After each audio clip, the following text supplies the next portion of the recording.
வணக்கம். மே 7ஆம் தேதி இன்னைக்கான 2வது பதிவு. பங்குச்சந்தையில் நடந்த சில விஷயங்களை விரைவாக பார்க்கலாம். முக்கியமான தகவல், நான் செபி ரெஜிஸ்டர்ட் அட்வைசர் கிடையாது.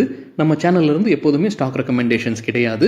யூடியூப் சேனல் மட்டும் இல்லைங்க, மற்ற சோஷியல் மீடியா பிளாட்ஃபார்மான இன்ஸ்டாகிராம், வாட்ஸ்அப், டெலிகிராம்ல இருந்து கூட நாம ஸ்டாக் ரெக்கமெண்டேஷன்ஸ் வழங்குவதில்லை. மேலும் பணத்தை வாங்கிட்டு எந்த சேவையும் வழங்குவது இல்லை. பல போலியான குரூப் இயங்கிட்டு இருக்கு. தயவு செய்து ஜாகிரதையாக இருங்க. இந்த வீடியோவில் காட்டக்கூடிய அனைத்து கம்பெனிகளும் வெறும் இன்ஃபர்மேஷனல் பர்பஸ்க்காக மட்டுமே முதலீடு செய்யுங்கன்னு சொல்கிற வீடியோ கிடையாது. எந்த ஒரு முதலீட்லையும் ரிஸ்க் இருக்கும். ரிஸ்க் புரியாமல் இன்வெஸ்ட் செய்யாதீங்க. ரிஸ்க் புரியலன்னா தயவு செய்து இன்வெஸ்ட்மெண்ட்டை தவிர்த்துருங்க. நம்ம ருபி டிரைவர் சேனலை ஆதரிக்கிற அனைத்து நல்ல உள்ளங்களுக்கும் நன்றி. நம்ம மார்க்கெட் ஓப்பன் ஆகிறதுக்கு முன்னாடி உலக மார்க்கெட்ஸ் எப்படி இருந்தது? நேற்று யூஎஸ் மார்க்கெட்ஸ் கிரீனில் தான் க்ளோஸ் ஆகி இருந்தது. நாஸ்டாக் 2%, S&P 500 1.3% கிரீனில் க்ளோஸ் ஆகி இருந்தது. யூரோப்பியன் மார்க்கெட்ஸும் பெரும்பாலும் கிரீனில் தான் நேற்று க்ளோஸ் ஆகி இருந்தது. இன்னைக்கு நம்ம மார்க்கெட் ஓப்பன் ஆகிறதுக்கு முன்னாடி ஏஷியன் மார்க்கெட்ஸ் எப்படி இருந்ததுன்னு பார்க்கும்போது பெரும்பாலும் கிரீனில் தான் ட்ரேட் ஆகிட்டு இருந்தது. குறிப்பாக கிஃப்ட் நிஃப்டி ஃப்ளாட்டாக ட்ரேட் ஆகிட்டு இருந்தது. நம்ம மார்க்கெட் ஓப்பன் ஆகிறதுக்கு முன்னாடி எடுத்த ஸ்க்ரீன்ஷாட் இது. இந்த வீடியோ சேர தருணத்தில் நிஃப்டி 0.6% ரெட்டில் ட்ரேட் ஆகிட்டு இருக்கு நம்ம மார்க்கெட் ஓப்பன் ஆனதற்கு பிறகு. சில இண்டிவிஜுவல் ஸ்டாக்ஸ் மற்றும் செய்திகள் விரைவாக பார்க்கலாம். ரிசர்வ் பேங்க் ஆஃப் ஆஸ்திரேலியா அவங்களுடைய இன்ட்ரெஸ்ட் ரேட் குறித்தான முடிவு வெளியிட்டிருக்கிறாங்க. எந்த மாற்றமும் செய்யாமல் 4.35% விட்டுருக்கிறாங்க. எதிர்பார்த்த மாதிரி தான், பெரும்பாலான வல்லுநர்கள் அதுதான் எதிர்பார்த்தாங்க. நமக்கு தகவல் கிடைத்தது CNBC.com. மார்க்கெட்டுடைய ட்ரேடிங் ஹவர்ஸில் மாற்றம் இருக்கும்னு சில தினங்களாக அல்ல சில வாரங்களாக நம்ம ஒரு செய்தி பார்த்துக்கிட்டு இருந்தோங்க. இப்போதைக்கு அது நடக்காதுன்னு NDTV ப்ராஃபிட்டில் சொல்லியிருக்கிறாங்க. செபி அந்த முடிவை இப்போதைக்கு ஒத்தி வைக்கிறாங்க போல தெரியுது. அவங்க ஸ்டாக் புரோக்கர்ஸ் கிட்ட இருந்து எதிர்பார்த்த மாதிரியான ஃபீட்பேக் வரல. அதனால அந்த ஷேர் மார்க்கெட்டுடைய டைமிங்கை அவங்க இப்போ நீட்டிக்கிறது இப்போதைக்கு கைவிடுவாங்கன்னு சொல்லியிருக்கிறாங்க NDTV ப்ராஃபிட்டில்.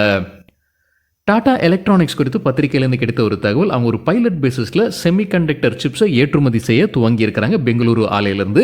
யாருக்கு அவங்க ஏற்றுமதி செய்கிறாங்க? இது ஒரு பைலட் பேசிஸ். அவங்களுடைய பார்ட்னர்ஸ்க்காகத்தான் ஜப்பான், யூரோப், யூஎஸில் இருக்கக்கூடிய பார்ட்னர்ஸ்க்கு ஏற்றுமதி செய்திருப்பதாக பத்திரிகையிலேருந்து கிடைத்த தகவல். மார்ச்சில் ஒரு அப்டேட் நமக்கு கிடைச்சிருந்ததுங்க. அதாவது யூனியன் மினிஸ்டர் அஸ்வினி வைஷ்ணவ் என்ன சொல்லியிருந்தாரு, டாடா எலக்ட்ரானிக்ஸுடைய இந்த ஆலையிலேருந்து முதலாக வரக்கூடிய அந்த சிப் டிசம்பர் 2026 வெளியாகும்னு அப்போ அப்டேட் கொடுத்திருந்தாரு. லூபின் குவார்டர்லி ரிசல்ட் அறிவிச்சிருக்காங்க. டேட்டா கிடைத்தது NDTV ப்ராஃபிட்லேருந்து. டிவிடெண்ட் அறிவிச்சிருக்காங்க. ஒரு ஷேருக்கு ₹8. Consolidated revenue year on year பேசிஸில் 12% அதிகரிச்சிருக்கு. எண்ணிக்கை ₹4,961 கோடி. ப்ளூம்பர்க் எதிர்பார்த்தது ₹5,092 கோடி.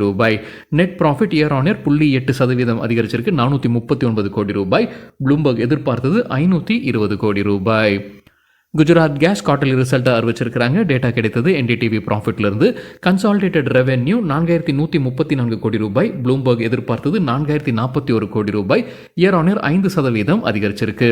நெட் ப்ராஃபிட் ₹410 கோடி. ப்ளூம்பர்க் எதிர்பார்த்தது ₹306 கோடி. இயர் ஆன் இயர் 86% அதிகரிச்சிருக்கு. ஜில்லட் இந்தியா மற்றும் Procter and Gamble hygiene and health கேருடைய மேனேஜிங் டைரக்டர் வைத்தியநாதன் ராஜினாமா செய்திருக்கிறாரு. HDFC செக்யூரிட்டி ஷார்ட் டேர்ம்கான ஸ்டாக் ரெக்கமெண்டேஷன்ஸ் கொடுத்துருக்காங்க. தகவல் கிடைத்தது மணி கண்ட்ரோல்ல இருந்து. ஆயில் இந்தியாவுக்கு buy recommendation, target 725, stop loss 590, 15% அதிகரிப்பதற்கான வாய்ப்பு இருக்கு. தமிழ்நாடு நியூஸ் பிரிண்ட் அண்ட் பேப்பர்ஸ்க்கு பை ரெக்கமெண்டேஷன், டார்கெட் 315, 11% லாபம் கிடைப்பதற்கான வாய்ப்பு. Stop loss 269. டாடா ஸ்டீலுக்கு பை ரெக்கமெண்டேஷன், எதிர்பார்க்குற டார்கெட் 181, ஸ்டாப் லாஸ் 157, 8% அதிகரிப்பதற்கான வாய்ப்பு இருக்குன்னு கருதி இருக்கிறாங்க HDFC securities. VA Tech Wabag limited தரப்பு அப்டேட் இருக்கு. டியூனிஷியாவிலிருந்து ஒரு ஆர்டர் கிடைச்சிருக்குன்னு சொல்லியிருக்காங்க. வேஸ்ட் வாட்டர் ட்ரீட்மெண்ட் பிளான்ட்டுக்கான ஆர்டர். அதோடைய மதிப்பு €34 மில்லியன். IGLக்கு ரெலிகார் புரோக்கிங் பை ரெக்கமெண்டேஷன் கொடுத்துருக்காங்க. எதிர்பார்க்குற டார்கெட் 510, கொடுத்துருக்கிற கால அளவு அடுத்த 1 to 2 மாதங்கள். ITC குறித்து எக்கனாமிக் டைம்ஸ்லேருந்து கிடைத்த தகவல் நமக்கு முன்னவே தெரியுங்க. ITCடைய ஹோட்டல்ஸ் பிஸ்னஸ் அவங்க தனியாக டீமர்ஜ் பண்ணி லிஸ்ட் பண்ணுவாங்க அப்படின்றது தான் எதிர்பார்ப்பு. இப்போ என்ன அப்டேட்னா, BAT British American tobacco company போன மார்ச் மாதத்தில் ITCயில் சில ஷேர்ஸை விற்பனை செய்திருந்தாங்க. 3.5% ஸ்டேக்கை விற்பனை செய்திருந்தாங்க. அவங்க ITC ஹோட்டல்ஸில் எந்த ஸ்டேக்கும் வைக்க மாட்டாங்கன்னு எக்கனாமிக் டைம்ஸில் சொல்லியிருக்காங்க. ITC ஹோட்டல்ஸில் அவங்களுக்கு நேரடியாக 15.32% ஸ்டேக் இருக்கும். அதை அனைத்தையும் அவங்க 4 to 6 மாதத்தில் விற்பனை செய்வதற்கான வாய்ப்பு இருக்குன்னு சொல்லியிருக்காங்க எக்கனாமிக் டைம்ஸில். இதனை நேரடி ஹோல்டிங் அப்படின்னா அவங்க மறைமுகமாக ஹோல்டிங் இருக்கும். ஏன்னா அவங்க ஐடிசியில் ஷேர்ஸ் வைத்திருப்பாங்க. ஐடிசி ஹோட்டல்ஸில் ஸ்டேக் வைத்திருப்பாங்க. அதான் மறைமுகமாக. நேரடியாக 15.32% ஸ்டேக் ஐடிசி ஹோட்டல்ஸில் இருப்பதற்கான வாய்ப்பு இருக்குது. அதை அனைத்தையும் அவங்க விற்பனை செய்துடுவாங்கன்னு அப்டேட் கொடுத்துருக்காங்க எக்கனாமிக் டைம்ஸ் செய்தியில். ஆப்பியஸ் மைன்ஸ் டெக்னாலஜிஸ் டிவிடெண்ட் அறிவிச்சிருக்கிறாங்க. ஒரு ஷேருக்கு ₹3.25.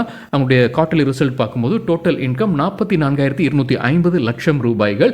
Year on year 15%, quarter on quarter 2% அதிகரிச்சிருக்கு. ப்ராஃபிட் ஆஃப்டர் டாக்ஸ் 7,198 லட்சம் ரூபாய்கள்.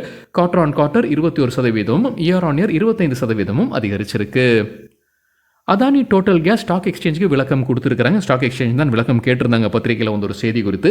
என்ன செய்தி? அவங்க $600 மில்லியன் கடன் எடுக்க போகிறாங்க கேஸ் யூனிட்டுக்காக அப்படின்ற செய்தி.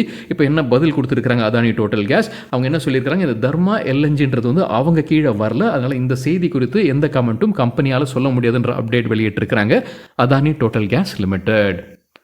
ஐஆர்பி இன்ஃப்ராஸ்ட்ரக்சர் டெவலப்பர்ஸ் ஏப்ரல் மாதத்திற்கான டோல் ரெவென்யூ டேட்டாவை வெளியிட்டிருக்கிறாங்க. 5,028 மில்லியன் ரூபாய், இயர் ஆன் இயர் 29% அதிகரிச்சிருக்கு. ஆல்செக் டெக்னாலஜிஸ் குவார்ட்டர்லி ரிசல்ட்டை வெளியிட்டிருக்கிறாங்க. டிவிடெண்டும் அறிவிச்சிருக்கிறாங்க. ஒரு ஷேருக்கு ₹15. கன்சாலிடேட்டட் ரெவென்யூ ₹130 கோடி, இயர் ஆன் இயர் 20% அதிகரிச்சிருக்கு. ப்ராஃபிட் ஆஃப்டர் டாக்ஸ் ₹21 கோடி, இயர் ஆன் இயர் 75% அதிகரிச்சிருக்கு. மார்ச் குவார்ட்டரில் அதிகமாக ரீட்டைல் இன்வெஸ்டர்ஸ் வாங்கின 2 ஸ்டாக்ஸுடைய பெயர்கள் சிஎன்பிசி டிவி 18 சொல்லியிருக்கிறாங்க. மூன்றாவது ஒரு ஸ்டாக்கும் இருக்குங்க, பார்க்கலாம். IREDA மற்றும் IRFC தான் டாப்பில் இருக்கிறாங்க. மார்ச் குவார்ட்டரில் ரீட்டைல் இன்வெஸ்டர்ஸ் அதிகமாக வாங்கின ஸ்டாக்.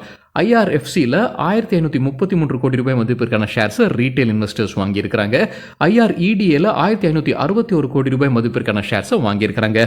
மூன்றாவது ஸ்டாக்கும் இருந்தது. மூன்றாவது ஸ்டாக் வந்து ஜி என்டர்டெயின்மெண்ட் 1,900 கோடி ரூபாய் மதிப்பிற்கான ஷேர்ஸை ரீட்டைல் இன்வெஸ்டர்ஸ் வாங்கியிருப்பதாக சிஎன்பிசி டிவி 18 தகவல் வெளியிட்டிருக்கிறாங்க. ரிலையன்ஸ் இண்டஸ்ட்ரீஸ் குறித்து எக்கனாமிக் டைம்ஸ்லேருந்து கிடைத்த ஒரு தகவல், கச்சா எண்ணெய் வெனிசுலாவிலிருந்து இறக்குமதி செய்வதற்கான உரிமத்திற்கு மறுபடியும் அவங்க தாக்கல் செய்திருக்கிறாங்க USA கிட்ட இருந்து அப்டேட் கொடுத்துருக்காங்க எக்கனாமிக் டைம்ஸ் செய்தியில். பாம்பே டையிங் டிவிடெண்ட் அறிவிச்சிருக்கிறாங்க. ஒரு ஷேருக்கு ₹1.20. டிட்டாகர் ரயில் சிஸ்டம்ஸ்க்கு Morgan Stanley overweight rating கொடுத்துருக்காங்க. எதிர்பார்க்குற டார்கெட் ₹1,285. தற்போதைய லெவலில் இருந்து 24% அதிகரிப்பதற்கான வாய்ப்பு இருக்குன்னு கருதுறாங்க மார்கன் ஸ்டான்லி. ரிசல்ட் அறிவித்த சில கம்பெனிகள் இன்றைக்கி எப்படி பர்ஃபார்ம் பண்ணியிருந்திருக்கிறாங்க. லூப்பின் இன்ட்ராடேல 5% விழுந்திருக்கு. நம்ம காலையில் 10-11 மணி அளவில் எடுக்கப்பட்ட டேட்டா. குஜராத் கேஸ் 3% அதிகரித்திருந்தது, பிறகு 2% நெகட்டிவ்ல ட்ரேட் ஆகிட்டு இருக்கு, வாலட்டைல இருந்திருக்கு. ரூட் மொபைல் 5% வீழ்ச்சியை பார்த்துருக்கு இன்ட்ராடேல. காட்ரேஜ் கன்சூமர் ப்ராடக்ட்ஸ் நல்லா பர்ஃபார்ம் பண்ணியிருக்காங்க. இன்ட்ராடேல 8% அதிகரித்தது. அரவிந்த் ஸ்மார்ட் ஸ்பேசஸும் நல்லா பர்ஃபார்ம் பண்ணியிருக்காங்க, 9% அதிகரித்தது.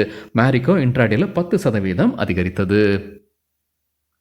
சரிங்க, இதுதான் சில விஷயங்கள் என்னுடைய பார்வைக்கு எட்டியது. நன்றி, வணக்கம்.